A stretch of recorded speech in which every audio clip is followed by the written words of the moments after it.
अनिल भाई ने और शकील भाई ने सबका नाम ले लिया है, तो कहीं ना कहीं मेरा काम थोड़ा आसान कर दिया है। और जिसका जिसका नाम आपने नहीं लिया उसका नाम भी मैं ले लेती हूँ, तो कोई भी काम हमारा पूरा हो जाएगा। मैं सबसे पहले तो भीमराव चैरिटेबल ट्रस्ट का बहुत धन्यवाद व्यक्त करती हूँ। पहले तो उनके लिए जोरदार ताली आयोजन किया है। और मैं डॉक्टर साहब, सोनू का, अबरार भाई का, हमारे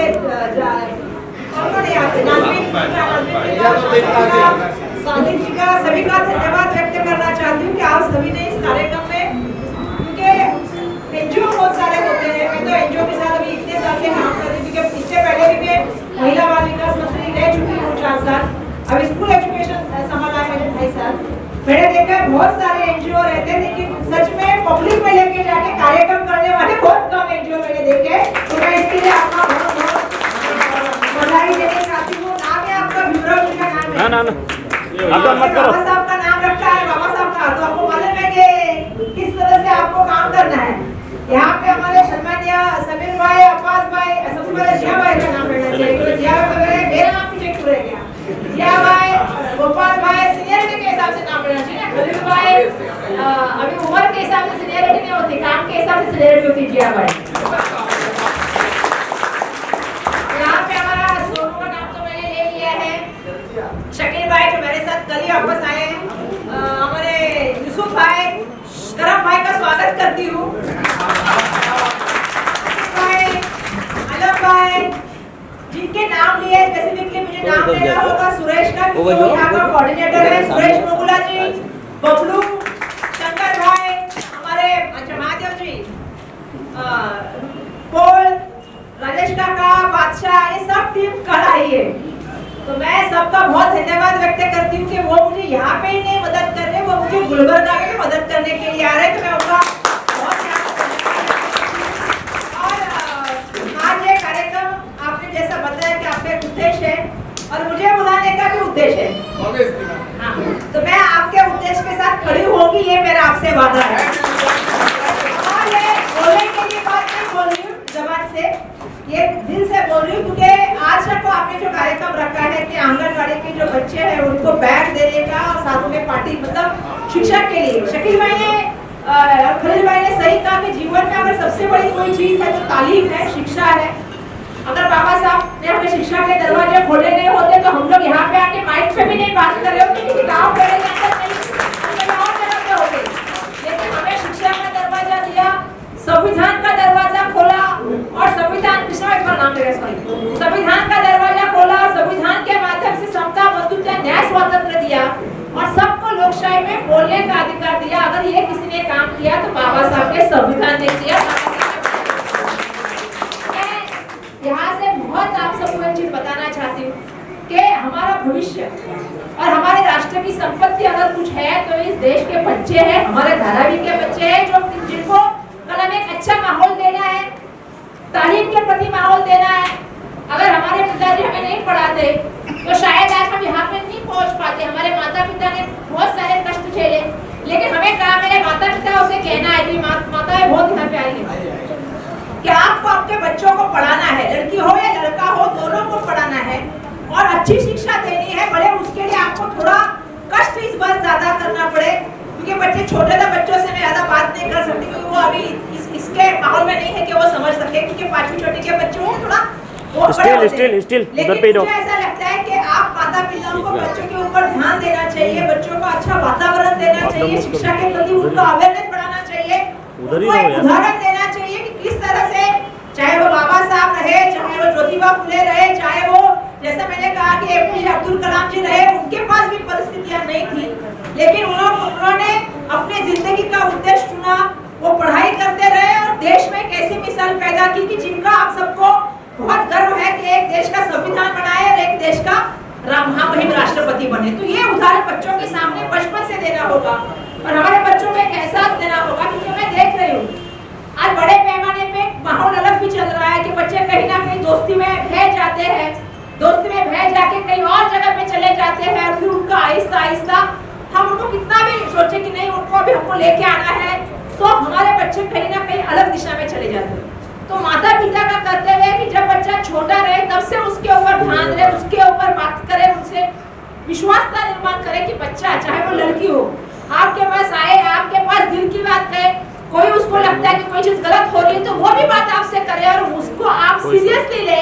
ये मेरा आप सभी से कहना है, क्योंकि बहुत सी बार मैंने देखा है कि माता पिता और बच्चों में जो कम्युनिकेशन गैप बन जाता है उसकी वजह से भी बहुत सी बार बच्चे माता पिता से खुलने से ज्यादा अपने दोस्तों के पास खुलने का प्रयत्न करते हैं। तो आज का कार्यक्रम का उद्देश्य भले ही बैग है, पार्टी है, शिक्षा के माध्यम से है, लेकिन मैं चाहती हूँ कि हमारे बच्चे, जब मैं भी पहली बार जब चुन के आई थी, हम पहले जब कार्यक्रम लेते थे तो 500-600 बच्चे 10वीं में पास हुआ करते थे। अब हम देख रहे हैं 1200 बच्चे पास हो रहे हैं, 1400 बच्चे पास हो रहे हैं और हमारे यहाँ पे 90% से अबव भी मुझे लगता है 200 से 300 बच्चे आते हैं और जो फर्स्ट आते हैं वो 95, 96, 97% लेके आते हैं। तो ऐसा नहीं है कि हमारे बच्चे कहीं कम है। बहुत सारे बच्चे आज हमारे बहुत सारे इंटरनेशनल बैंक में काम करते हैं, बहुत सारे बच्चे हमारे अभी आईएएस के लिए ट्राई कर रहे हैं, बहुत सारे बच्चे हमारे अलग अलग क्षेत्रों में काम करने जा रहे हैं। लेकिन सबसे बड़ी बात है एनजीओ जो होती है, आप यहाँ पे बैठते हैं, लोगों को समझाते हैं, सिर्फ आप इसी कार्यक्रम तक मत रुकिए, आप इस कार्यक्रम को थोड़ा आगे बढ़ाइए। जो बच्चे आपसे आके मिलते हैं, जिनको सपोर्ट की जरूरत है, सिर्फ मैं एजुकेशन की बात नहीं करूंगी, थोड़ा इमोशनल सपोर्ट लगता है, थोड़ा मेंटली सपोर्ट लगता है, थोड़ा उनको फाइनेंशियली भी सपोर्ट लगता है।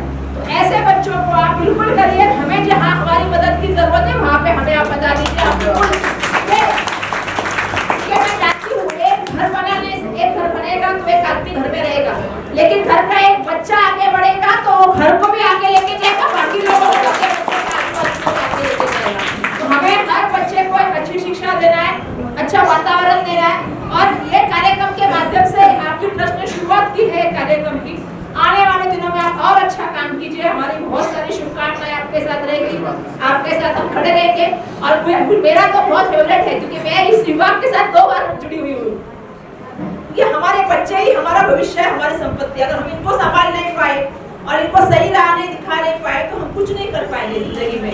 तो बहुत से लोगों को ऐसा लगता है कि हमारे घर में जितनी प्रॉपर्टी है, टेलीविजन है, फ्रिज है, कुछ फायदे का नहीं अगर हमारे बच्चे पढ़े लिखे नहीं है। तो अगर बच्चे पढ़े लिखे, हम तो हमेशा बोलते हैं कि खुद सपूत धन क्यों खींचे और सींचे और खुद कपूत धन क्यों सींचे।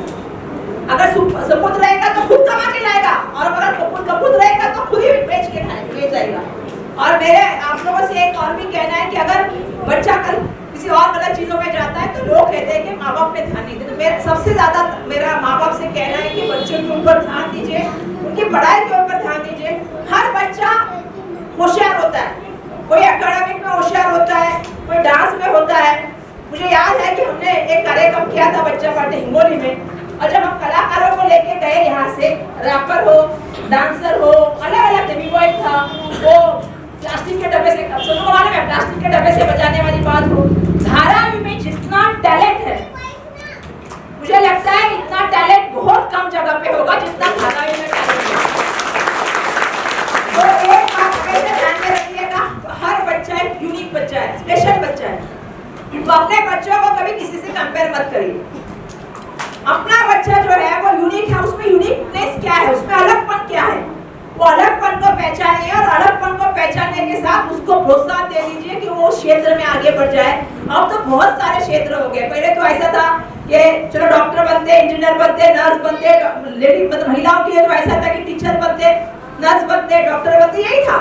अब तो लड़कियां पायलट भी बन गई है, ट्रेन भी चलाती है, लड़कियां अंतराल में जा रही, लड़कियां एवरेस्ट पे चढ़ रही है। तो आजकल किसी भी लोग का, किसी भी बच्चे का कोई ऐसा लिमिटेड क्षेत्र नहीं है। तो आपको उस बच्चे के शौक के अंदर जो उसकी छंद है, छंद बोलते हैं उसको हिंदी में क्या बोलते हैं, उसका जो इच्छा शक्ति है उसके हिसाब से आपको उसको ढूंढना है और हॉबी के हिसाब से बच्चों को आगे के उसके क्षेत्र के लिए भेजना है। तो आज मैं इतना ही कहूंगी, आने वाले दिनों में हम और मिलेंगे आपके एनजीओ के माध्यम से और अच्छा काम करेंगे। एनजीओ के सभी पदाधिकारियों का बहुत धन्यवाद व्यक्त करती हूँ, जिनका नाम मैंने लिया नहीं, अभी मैंने नाम लिया नहीं, मोहित का, माइकल का, चांद का और किसका लिया नहीं है। हेलो, सबका मैं यहाँ आए मेरे तमाम बच्चों का, स्कूल के टीचर्स का, मेहमानों का, दोस्तों का स्वागत करता हूँ। हाँ, तो मेरी तरबीब राव चैरिटेबल ट्रस्ट की तरफ से मैं उसका जॉइंट सेक्रेटरी हूँ। हमारे सेक्रेटरी फारूक भाई है, हमारे ट्रस्ट अध्यक्ष जनाब अबरार भाई, उनको पप्पू भाई है, बहुत मेहनती आदमी है। और हम लोग अभी ये ट्रस्ट के मार्फत में बच्चों, स्कूल के जो जरूरतमंद बच्चे, गरीब बच्चे हैं, उनको उनके स्कूल की जो भी सहायता लगती है वो करते हैं। हॉस्पिटलिटी जो गरीब पेशेंट है जिसको कोई मदद नहीं कर रहा है, उसकी मदद एनजीओ करेगा। और बहुत सारे जैसा फूड है, जो भी चीज़ें लगती है वो एनजीओ करने की कोशिश करता है। और हमको आशा है कि यहाँ पे मेहमानों में और हमारी ताई और सफीर भाई और जितने भी रसूलदार लोग हैं, उनको एनजीओ को उनसे बहुत उम्मीद है कि वो बहुत सपोर्ट करे, उनका साथ रहे, उनका मार्गदर्शन रहे, खास करके ताई का। तो एनजीओ ज़्यादा ताकतवर होगा, ज़्यादा काम करने की कोशिश करेगा। इतना कहकर मैं धन्यवाद बोलता हूँ सबका एक बार। जय हिंद, जय भारत। ताई जी और मंच पे बैठे हुए हमारे युवा नेता समीर भाई, अब्बास भाई, राजू भाई और हमारे घराने के दूसरे लोग भी, हम सब के चीफ कोऑर्डिनेटर जियाउद्दीन भाई, जो कि हर वक्त हमारे नेता ताई से खाना मिलाकर